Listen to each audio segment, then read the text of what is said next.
Broadcasting from the Hip Hop Weekly studios, I'd like to welcome you to another episode of Civic Cypher. I'm your host, Ramses Ja. He is your host, Ramses Ja. I'm kind of like his sidekick slash teammate slash, like I'm the big brother, but kind of the little brother sometimes.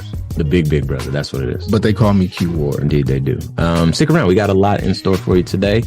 I'd like to let you all know that it is AAPI Heritage Month. That is Asian American and Pacific Islander Heritage Month. And around here, we celebrate this and the accomplishments and contributions of our Asian American and Pacific Islander brothers and sisters.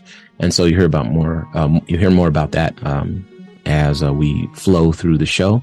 We're going to spend some time talking about why, potentially, there are seldom consequences in stories where we see folks harming Black people, in particular, non-Black people harming Black people.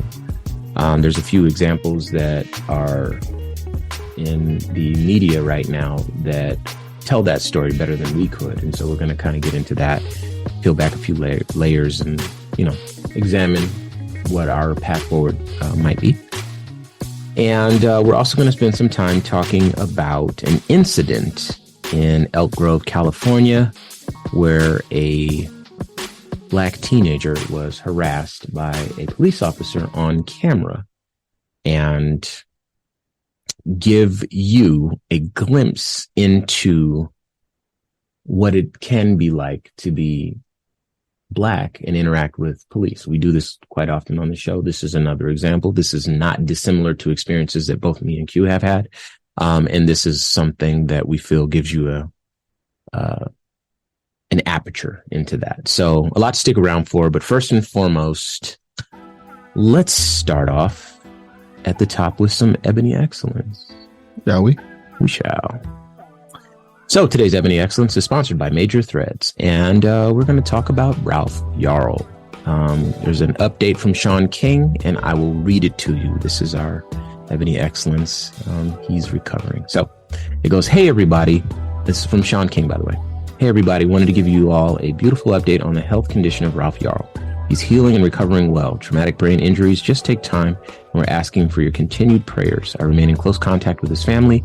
We've decided that they truly need the time and space and conditions, not only for Ralph to heal, but for the whole family to heal." Let me stop right here and remind you that Ralph Yarl is the 16-year-old who was shot in the head for knocking on the wrong door, ringing the wrong doorbell. Okay, I'll continue. "This has traumatized all of them. We've worked hard to make sure the family has all the right medical, legal, and financial support they need during this time, and are deeply grateful for all the donors and supporters that chipped in to help this family." Here's an update directly from his aunt, Dr. Faith Spoonmore. She says, "Ralph is getting better every day. He has more good days than bad days. Ralph is currently experiencing headaches that can be debilitating at times. Our prayer is that with time, that will also improve. He is a fighter, and we are truly blessed to still have him here with us. The last 10 days have been a whirlwind of emotions, but from being thankful that I still have my nephew to feeling an overwhelming amount of anger that we live in a country where this type of hate still exists in some. Ralph is looking forward to being able to play the bass clarinet soon, and we cannot wait for that moment either. We truly appreciate all the love and support that we have received from everyone. Thank you all for the prayers." And I want to also shout out Alicia Keys for setting up a trust for him. For those familiar with the story and that have donated, he received a lot of money to kind of help him with his recovery. So got to mention Alicia Keys' name there as well. So Ebony Excellence goes out to Ralph Yarl on his road to recovery. Blessings and love to Ralph and his family. All right, Q, I got a question. Why aren't there consequences for harming Black people? Wait, let me ask it differently. Why, when the assailant is a non-Black person, or white passing person, better said, why are there seldom consequences for a person like this harming a Black person? Because we know that there's consequences when a Black person harms a Black person. When a Black person harms anyone. Sure. Very good. Yeah. But why do you think that is? I'm being funny. Yeah. But go ahead. People might consider it, lazy, too on the nose. But our country just has a very tragic and disheartening history of going out of its way to devalue Black lives. Great answer. The reason that affirmation exists in the first place. Black Lives Matter. Yeah. Indeed. So we wouldn't just, for those that listen to the show, we wouldn't just get that off. We actually have some stories here that caused us to ask ourselves that very question. Why aren't there consequences for harming Black people? Right. And you're asking a white supremacist system to punish white supremacy. Yeah, it's the least I can do. It's a tall order. I get it. All right. So, let's talk. Let's frame this, for folks that are listening. So the data and all that stuff supports that, at least the criminal justice data that is recorded, criminal justice system data. I don't want to say criminal justice, implying that there is justice there. But folks who are arrested for crimes, not necessarily folks who commit the crimes, but folks who are arrested for the crimes. Data shows that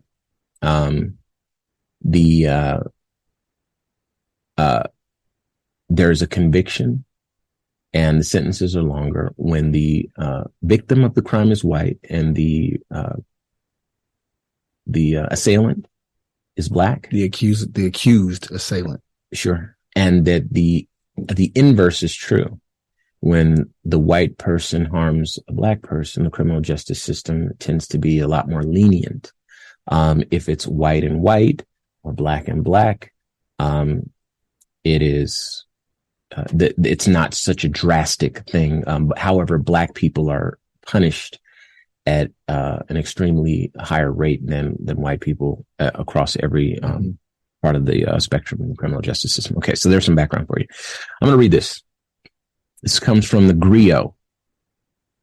Shout out to the Grio. They gave us a good interview not too long ago. One time for the Grio.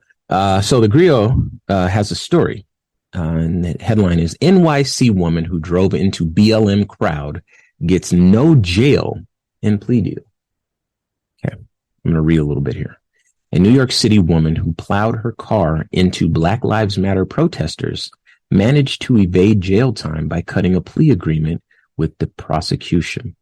According to the New York Post, Kathleen Castillo, 53, received 5 hours of community service under the deal with the Manhattan District Attorney's Office. Castillo drove her BMW sedan with her 29-year-old daughter inside into a crowd in December 2020, injuring 6 people. Video capturing the moment showed several protesters flying into the air. All right, I'm going to stop right here. There's a little bit more. I'm going to get back to it. So, on this show, of course, we've talked about the lack of accountability in the criminal justice system, particularly with respect to police. Police can operate with impunity, terrorize Black neighborhoods. This has always been true in this country. There's nothing new. But there's never been any accountability. And indeed, the nexus of the Black Lives Matter movement rose up in response to this abuse of quote unquote authority.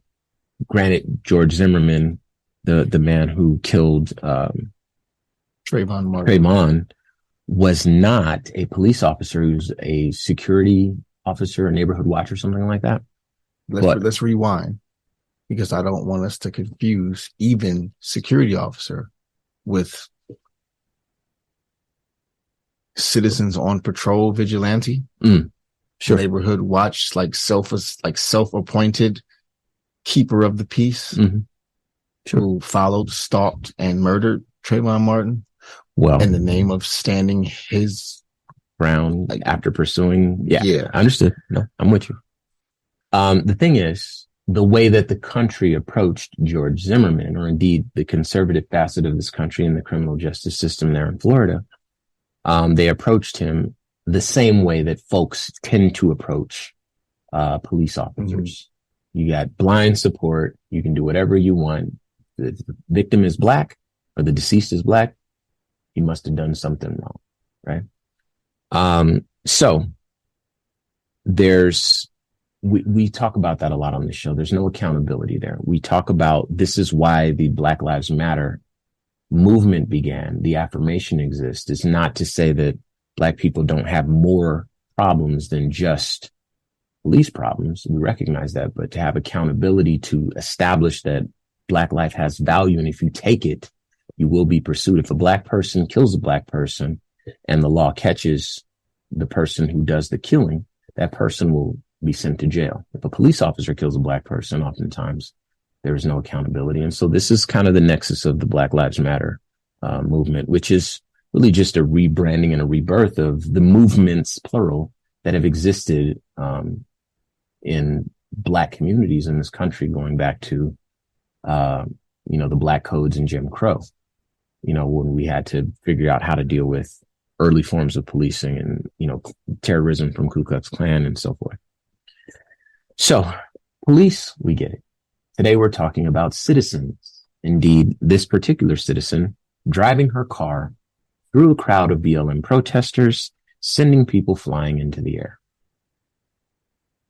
And they said that she gets 5 hours of community service. Hours, not days, not months, not years. Hours. And of community service. Isn't that hurtful? I often cringe at the idea of actual progress. I kind of joke that I'm the pessimist to Ram's optimism. I find myself grounded in the reality that I live in. I see no such progress.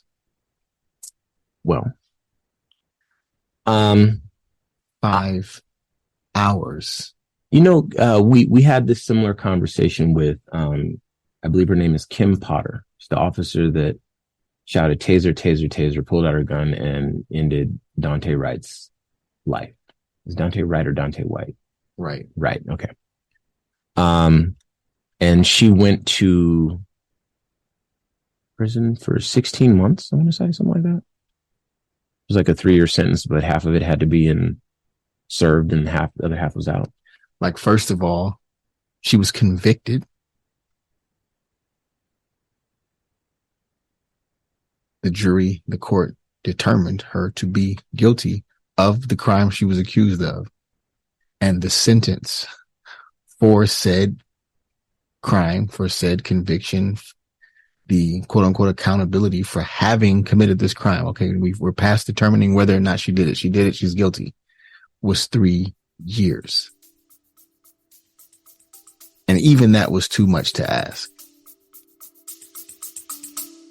This is Maggie B. Noen, and we'll be right back with more Civic Cypher after a quick break. I'm Donald Trump. And I'm Joe Biden. And there's only one thing that could bring me and Sleepy Joe together. Come on, man. Don't corn pop me. That's in support of the Independent Riot podcast, where they interview independent thinkers on controversial ideas like the dangers of voice cloning technology. But is it available on any gramophone machine, Donald? Yes, Joe, it is. And it's bigly important. Many people are saying, that's the Independent Riot podcast. Not right, not left, just real. Subscribe now. Or I'll sock you in your mouth, Jack.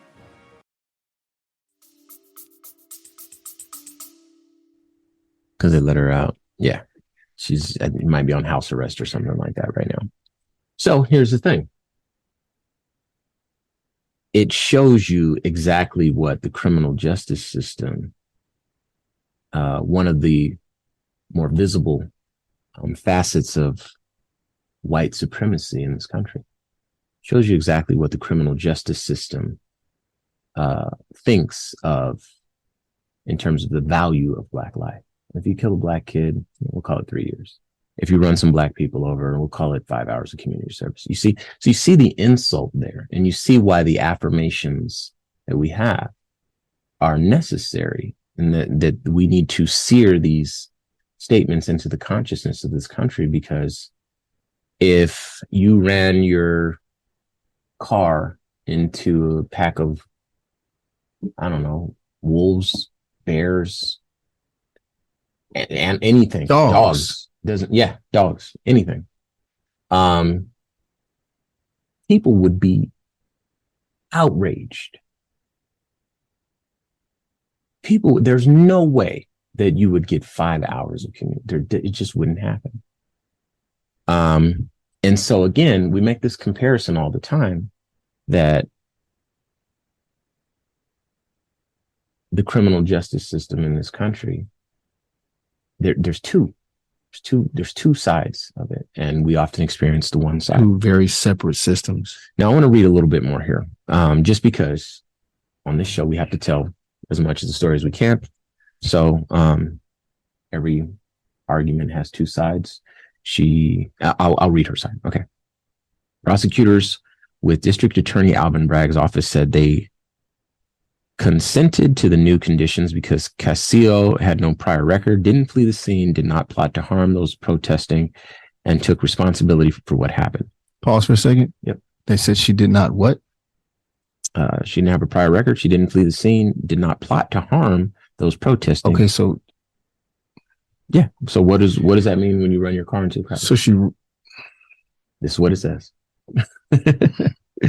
All right. It goes on to say, Castillo told police she feared for her and her daughter's safety when she acted that fateful day. So her and her 29-year-old daughter in a car.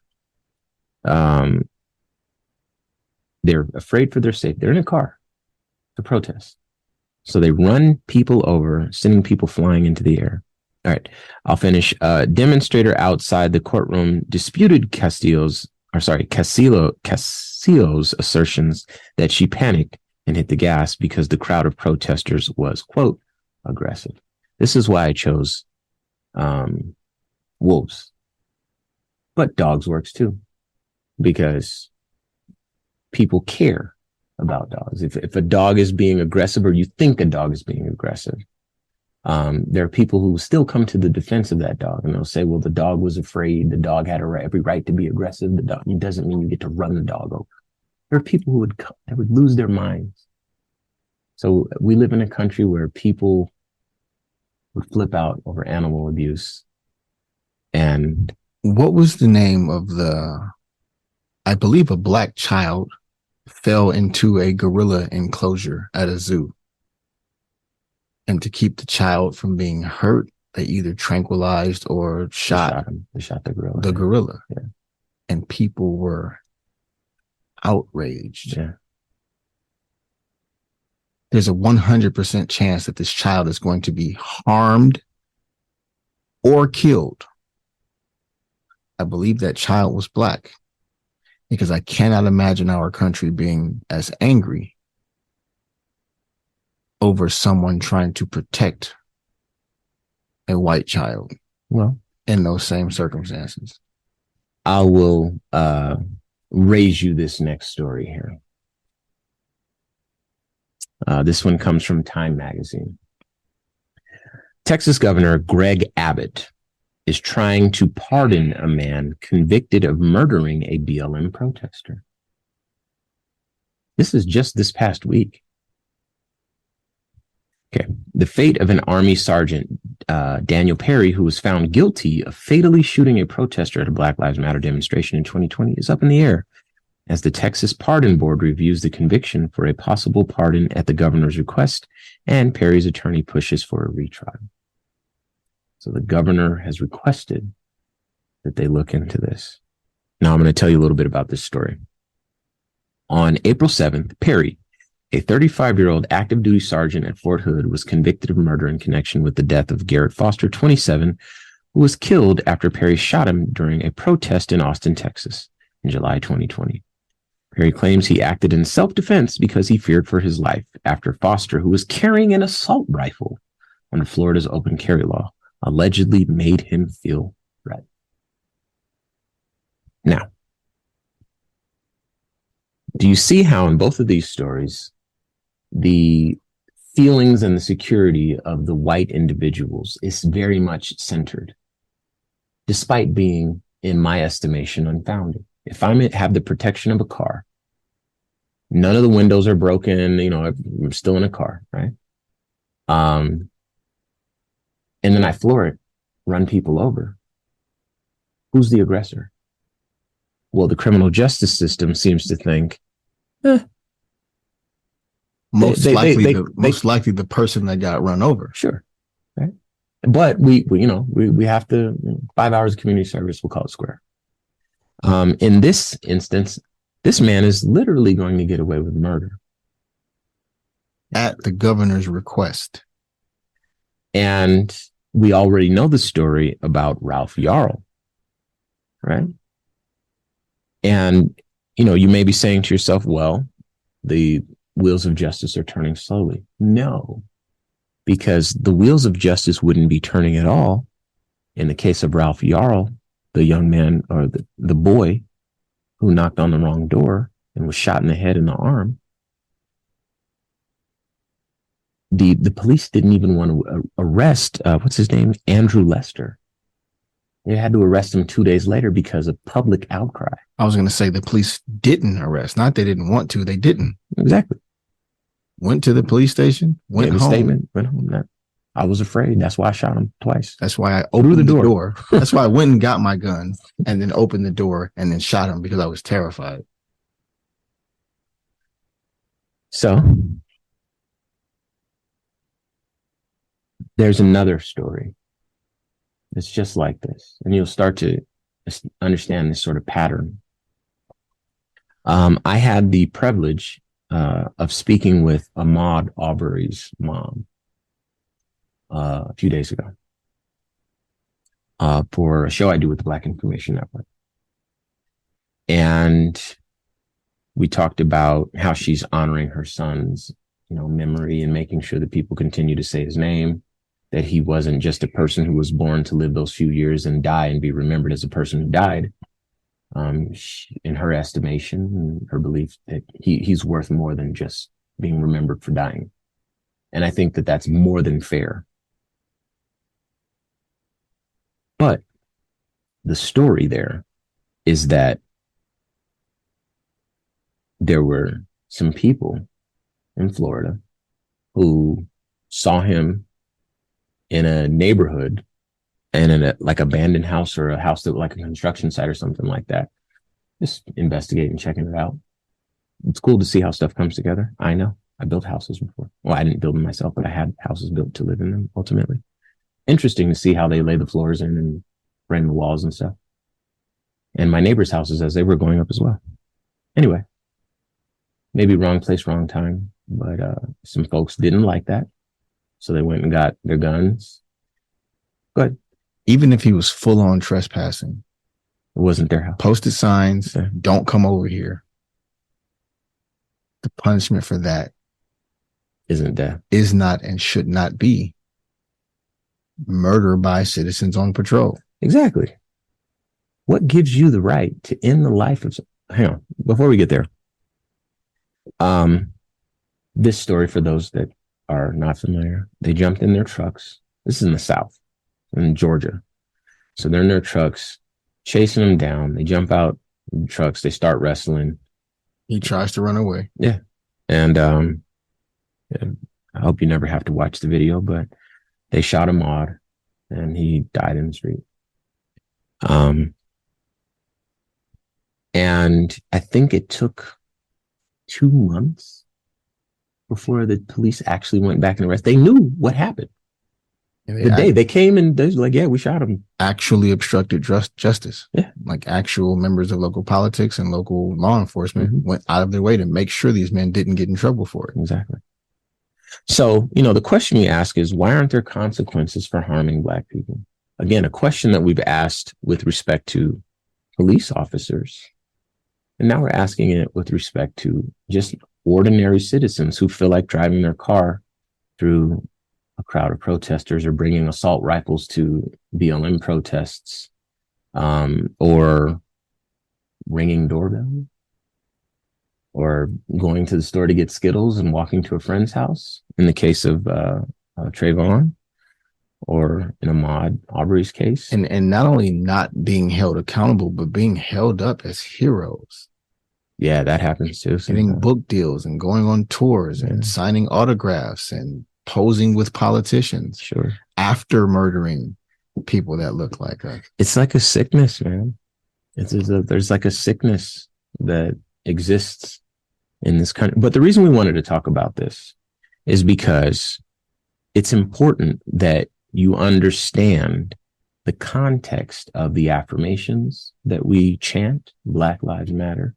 It's important that you understand why accountability is important. It's important that you understand that we demand and insist that this country value our lives and the lives of our children the way that we value our own lives.